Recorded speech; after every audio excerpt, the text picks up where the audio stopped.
In his book called Tribe, Sebastian Junger writes about the concept of solidarity and how belonging to a society demands responsibility.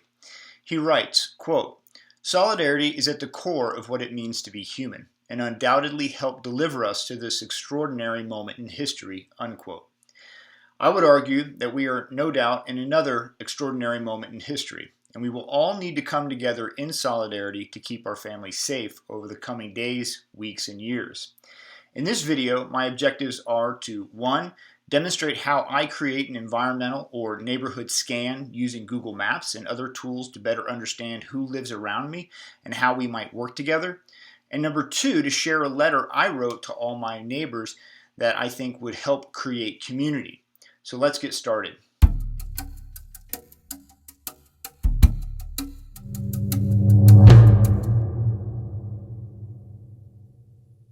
Hi everybody, my name is Matt and this channel is dedicated to my efforts to become more self-reliant so that I can keep my friends and family healthy and safe during the pandemic. If this is of interest to you, please hit the thumbs up, subscribe, and notifications buttons so that you can be notified when I post new videos. And please leave any comments or questions or ideas of your own in the comment section below. Thank you. Crises bring out the best and the worst in people, and we've seen this play out across history. I draw hope and inspiration from the good people of Tennessee who, in the southern region of the United States, recently experienced a tragedy where a tornado ravaged the Nashville area and killed quite a few people.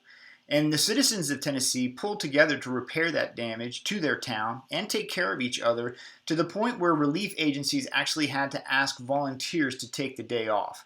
That represents the best of who we are as a people, and I draw a significant amount of inspiration from that. And that's exactly the type of energy that I think we as a people are going to need going forward.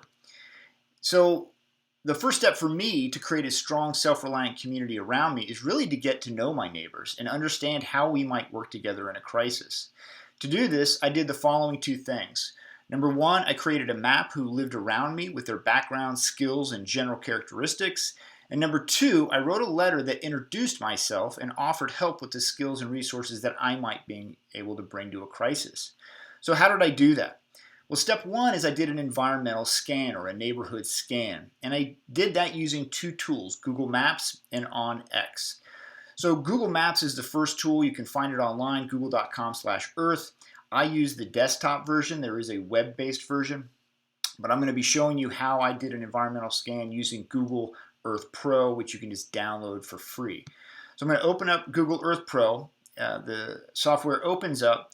And let's just say that I work and live in Massachusetts. I don't, but let's just say I do, and I live on a street called Brunswick Street, Boston. And you just go up to the search bar, click search, and Google Earth will take you directly to that location.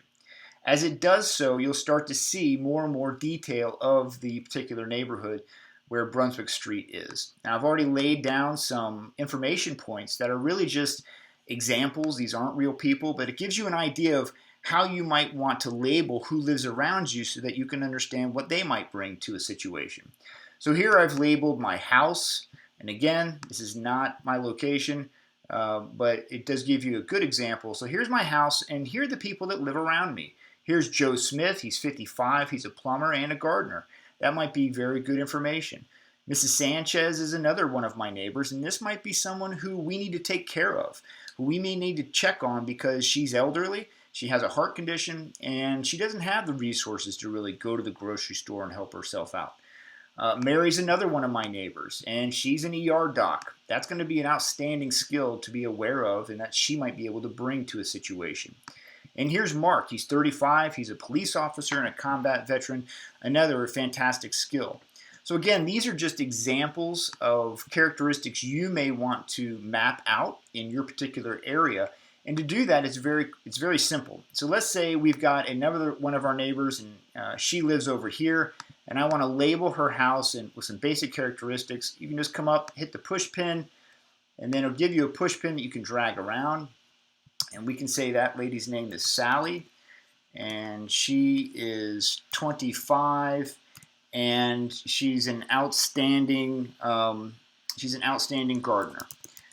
which would be a good characteristic to know and network with her. So that's just one tool, and then you can save that. And this doesn't have to be that fancy. This is Google Earth Pro, but you can easily do this using a notebook and a piece of paper, which is mapping out who's around you and how you might be able to work together. The other thing that I like to do when looking at tools like this is look at your environment around you. Look at what are some resources. Do you have bodies of water? Are there multiple ways to get in and out of your neighborhood? That will be very important just for overall situational awareness, and tools like this are very good at helping you do that. The other tool that is very good is OnX. Now, I'm a hunter, and this is a hunting app. It's geared towards that market, but it really can be used for lots of different uses. But the thing that I like about it is it gives you a much deeper level of detail to a particular area topographically, but it also gives you property lines. And this tool also can provide you with information about who owns what property, and that can also be useful information in the future. So those are the two tools that I use. And again, you don't need to make it that technologically intensive, and you may actually want to make it non-technological so that if the power goes down, you actually have that in the form of a notebook and a hand-sketched map for you and your overall knowledge. Once I have a pretty good idea of who lived around me, I then wanted to introduce myself to my neighbors, and I did this in the form of a letter and an email. And again, this gives you the opportunity to build upon existing relationships, but also begin new relationships with your neighbors that are going to be key. And so for me, this was an opportunity to become more self-reliant, but also build a stronger community. And those are interdependent missions. And so step 2 for me was to reach out using a letter and an email. So here is the sample neighbor outreach letter that I created, and I will provide a copy of this to you so you can use it for your own purposes. And all of the information in here is just fictional sample information that I'm putting in here in order to just articulate the objective. So the first paragraph, I just introduce myself. I tell them I'm their neighbor. I provide my address. And I also introduce my family. And what this does is it establishes credibility, but it also will disarm some of your neighbors who might be concerned that you want something. And so by immediately establishing yourself as, hey, I'm someone who lives in your neighborhood, I'm someone who has a family, you set the right tone. You then actually establish your intent. I want to introduce myself as I believe knowing your neighbors is important. And then you offer your help. You say, I want to offer resources. I want to be able to help and support my community. You can then establish more credibility by referencing other neighbors in the neighborhood who you've had ongoing conversations with. Again, this just lets them know that you are someone with good intent. And then you offer up your information and a call to action. So if you're interested in continuing the conversation, please call or text me. I think we all have the opportunity to support each other.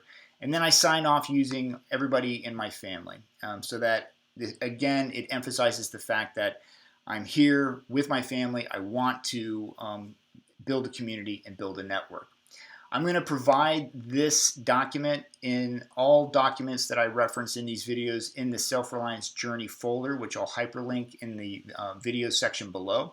And it's very easy for you to just go in here and create a copy for yourself by clicking on File, make a copy, call it whatever you want, put it in your own Google Drive, and that way you can edit that, make it your information, and then send it out. And so that's exactly what we'll turn to right now, because now it is your turn. What I want you to do, if this is something that you think is important for you to do, is step 1, download Google Earth. Go to that website that I referenced earlier, which is google.com/earth. And you can download a desktop version or use the web-based version in order to create your own environmental scan or your own neighborhood scan. And step 2 is to go to the self-reliance journey that I just referenced, make a copy of the sample neighbor outreach letter, edit it to meet your needs, and then email it or snail mail it to your neighbors that you want to start networking with. I'll place all of the links in the video information below. I recommend you do this today. and stay focused on daily action and incremental progress rather than perfection. As always, if you have ideas of your own that I can learn from, please leave a comment so that we can all learn from each other. You can also email me at selfreliancejourney@gmail.com. Thank you for your time. I do appreciate it.